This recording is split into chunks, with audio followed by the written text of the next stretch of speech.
Hi viewers, இன்னைக்கான எபிசோடில் என்ன நடக்கலாம்னு சொல்லிட்டு பார்க்கலாம். வீடியோக்குள்ளே போகிறதுக்கு முன்னாடி நம்ம சேனலை லைக் அண்ட் சப்ஸ்கிரைப் பண்ணிவிட்டு கொஞ்சம் சப்போர்ட் பண்ணுங்கள். வாங்க இப்போ வீடியோக்குள்ளே போகலாம். நம்ம கார்த்தி ராஜராஜனை பற்றி பார்வதி சொன்னதுமே என்ன பண்ணுறதுன்னு தெரியாமல் அந்த இடத்துல நின்றுட்டுருக்க. அப்போ தான் பஞ்சாயத்து தலைவர்லாம் சொல்கிறாங்க, என்னப்பா கார்த்தி, உங்கள் குடும்பம் எவ்வளோ பெரிய குடும்பம், இந்த மாதிரி நேரத்தில் இந்த பொண்ணு இப்படி சொல்கிறாளே அப்படின்னு சொல்லிக்கிட்டு இருக்கும்போது அப்போ கார்த்தி சொல்கிறாங்க, இங்கே பாருங்கள், வெறும் நகையை வச்சு எங்கள் மாமாவை சந்தேகப்பட முடியாது.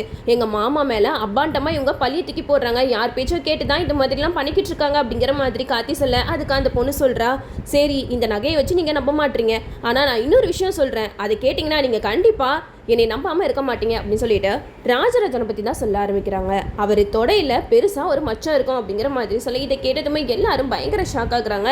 அது மட்டும் இல்லாமல் ஊர் தலைவர்கள்லாம் சொல்கிறாங்க, என்னம்மா நீ பாட்டுக்கு இப்படி அடுக்கடுக்கா சொல்லிட்டே போகிற அப்படிங்கிற மாதிரி கேட்க. அதுக்கு பார்வதி சொல்கிறாங்க, ஆமாங்கய்யா, நான் உண்மை என்னவோ அதை தான் பேசிக்கிட்டு இருக்கேன், எனக்கு அநியாயம் நடந்திருக்கு, எனக்கு நியாயம் வேணும் அப்படின்னு சொல்லிட்டு கேட்டுட்டு இருக்கும்போது அப்போது சிவனாடி சொல்கிறாங்க, அதான் அந்த பொண்ணே சொல்லிட்டால, அந்த பொண்ணுக்கு ஃபஸ்ட்டு நியாயத்தை வாங்கி கொடுங்க, அதுக்கப்புறமா இந்த கோயில் கும்பாபிஷேகத்தெல்லாம் பார்த்துக்கலாம் அப்படிங்கிற மாதிரி சொல்ல. அதுக்கு நம்ம கார்த்தி சொல்கிறாங்க, எனக்கு என்னமோ இவங்க வார்த்தையில் உண்மை இருக்கிற மாதிரி எனக்கு தெரியல, எங்கள் மாமாவை நான் முழுசாக நம்புகிறேன், அது மட்டும் இல்லாமல் எனக்கு ஒரு நாள் டைம் கொடுங்க, கண்டிப்பாக இதுக்கு பின்னாடி ஏதோ ஒரு சூழ்ச்சி நடக்குது, அது என்ன ஏதுன்னு நான் கண்டுபிடிச்சிட்டு வந்து சொல்கிறேன் அப்படிங்கிற மாதிரி கார்த்தி சொல்கிறாரு. இதெல்லாம் கேட்டுட்டு சிவனாண்டி சொல்கிறாங்க, இங்கே பாருங்க, முதல்ல இந்த பொண்ணுக்கு நியாயம் வேணும் அப்படின்னு கேட்க. அப்போது நம்ம கார்த்தி சொல்கிறாங்க, இங்கே பாருங்க, அந்த பொண்ணை பற்றி பேசிக்கிட்டு இருக்கீங்களே, எங்கள் மாமா மேலே எந்த தப்பும் இல்லாமல் இப்படி ஒரு அபாண்டமான பழியை சுமத்துறாங்க, இதெல்லாம் பார்த்துட்டு நாங்கள் சும்மா இருக்க முடியுமா அப்படிங்கிற மாதிரி கேட்க. அதுக்கு ஊர் தலைவர்கள் சொல்கிறாங்க, சரிப்பா, நீ சொன்ன மாதிரியே நாங்கள் ஒரு நாள் டைம் தரோம், அந்த ஒரு நாளில் நீ உண்மையை கண்டுபிடிச்சாதான் இந்த கோயில் கும்பாபிஷேகம் நடத்துறதை பற்றி பேச முடியும் அப்படிங்கிற மாதிரி சொல்ல. அதுக்கு நம்ம சிவனாண்டி சொல்கிறாங்க, இங்கே பாருங்க ஐயா,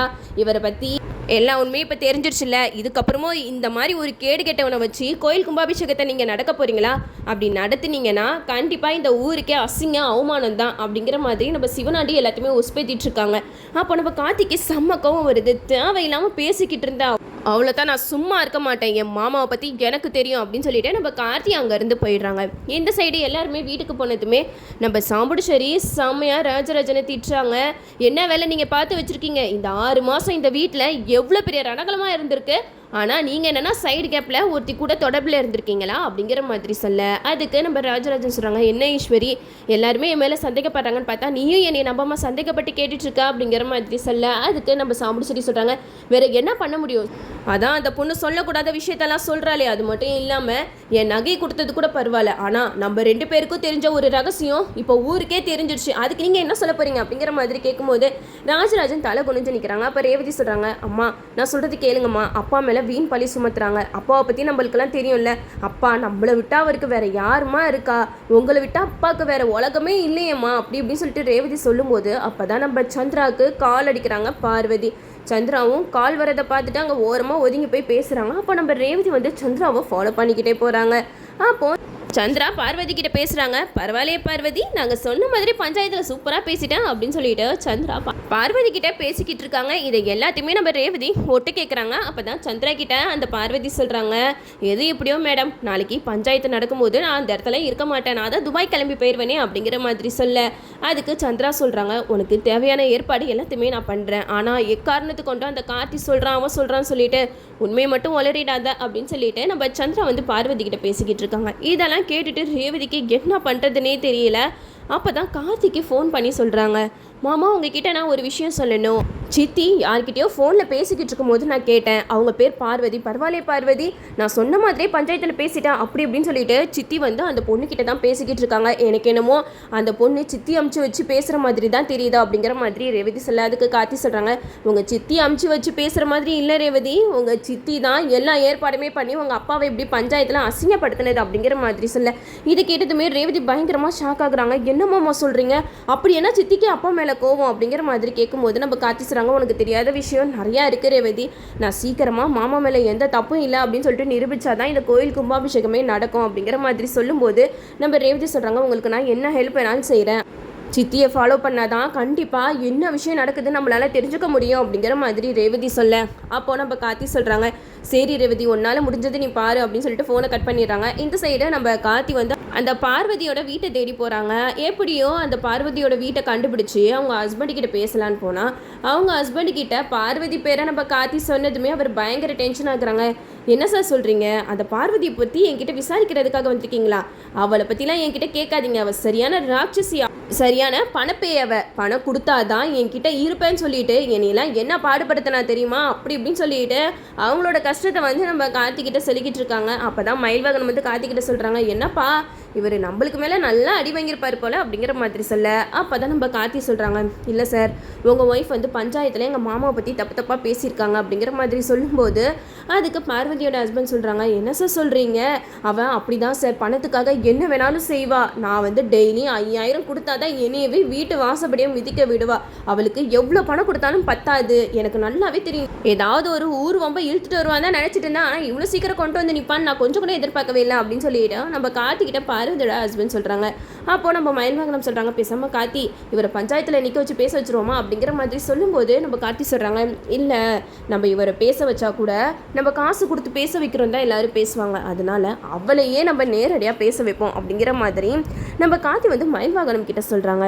அப்போ தான் மயில்வாகனம் அவங்க ஹஸ்பண்ட் கிட்ட பேசுகிறாங்க, சார் உங்களால் முடிஞ்ச இப்போ எங்களுக்கு செய்கிறீங்களா அப்படிங்கிற மாதிரி கேட்க. அதுக்கு பார்வதியோட ஹஸ்பண்ட் சொல்கிறாங்க, கண்டிப்பாக சார், என் ஒய்ஃப்னால உங்கள் குடும்பமே இப்போது அந்தர சிந்தரையாக போக போகுது அப்படின்னு நினைக்கும் போது ரொம்பவே கஷ்டமாக இருக்குது. கண்டிப்பாக உங்களுக்கு என்ன ஹெல்ப் வேணாலும் நான் செய்கிறேன் அப்படின்னு சொல்லிட்டு அவரே நம்ம கார்த்திகிட்ட சொல்கிறாங்க. பார்வதியோட வீட்டுக்காரிக்கிட்ட சொல்லி பார்வதிக்கு ஃபோன் பண்ண சொல்கிறாங்க. அவரும் பார்வதிக்கு ஃபோன் பண்ணி கார்த்தி சொல்கிற மாதிரி பேசுகிறாங்க. பார்வதி நீ எங்கே இருக்க அப்படின்னு சொல்லிட்டு கேட்கும்போது பார்வதி சொல்கிறாங்க, இங்கே பாரு, என்னை பற்றி தான் உனக்கு எந்த கவலையும் இல்லையே, நான் துபாய்க்கு கிளம்ப போகிறேன், நான் நினச்சதை விட அதிகமான பணம் எனக்கு கிடச்சிருக்கு அப்படிங்கிற மாதிரி சொல்ல. அதுக்கு பார்வதியோட ஹஸ்பண்ட் சொல்கிறாங்க, இங்கே பார்வதி, நான் உங்ககிட்ட ஒரு முக்கியமான விஷயம் சொல்கிறதுக்கு தான் ஃபோன் பண்ணேன். நம்மளுக்கு எதிர்பாராத விதமாக நிறையா பணம் கிடைக்க போகுது அப்படிங்கிற மாதிரி சொல்ல. உடனே பார்வதி வாயை பழந்துடுறாங்க, என்னையா சொல்கிற, பணம் எங்கேருந்து கிடைக்க போகுது அப்படிங்கிற மாதிரி சொல்லும்போது, நீ ஃபஸ்ட்டு வீட்டுக்கு வா, அப்புறமேட்டு எல்லா விஷயத்தையுமே நான் உங்ககிட்ட சொல்கிறேன் அப்படின்னு சொல்லிட்டு பார்வதியை வீட்டுக்கு வர வைக்கிறாங்க.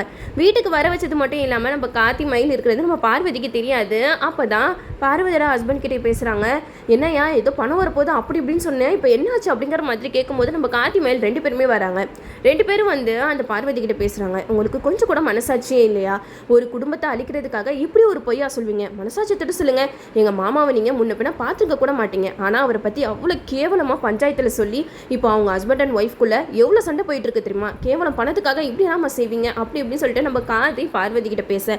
அப்போ பார்வதி வந்து சொல்கிறாங்க, இங்கே பாருங்கள் சார், எனக்கு சிவனாண்டி நிறைய பணம் தரேன்னு சொன்னார், அதனால தான் பணத்துக்கு ஆசைப்பட்டு அந்த மாதிரி பண்ணிட்டேன் அப்படின்னு சொல்லும்போது பார்வதியோட வீட்டுக்கார் வந்து பார்வதியை அடிக்கலாம்னு சொல்லிட்டு போகிறாங்க. அப்போ கார்த்தி மயில் 2 பேருமே தடுக்கிறாங்க, வேணாம் சார் நீங்கள் அடிக்காதீங்க, உங்களுக்கு என்ன பணம் வேணாலும் நான் தரேன், எவ்வளோ கோடி வேணாலும் நான் தரேன், ஆனால் நீங்கள் எங்களுக்காக ஒரு விஷயம் மட்டும் பண்ணுங்கள். உங்களை இப்படி பேச சொன்னது தான் அந்த சிவனாண்டி சந்திரா தான் அப்படின்றத நீங்கள் பஞ்சாயத்தில் எல்லாரும் முன்னாடி சொல்லணும் அப்படிங்கிற மாதிரி சொல்ல.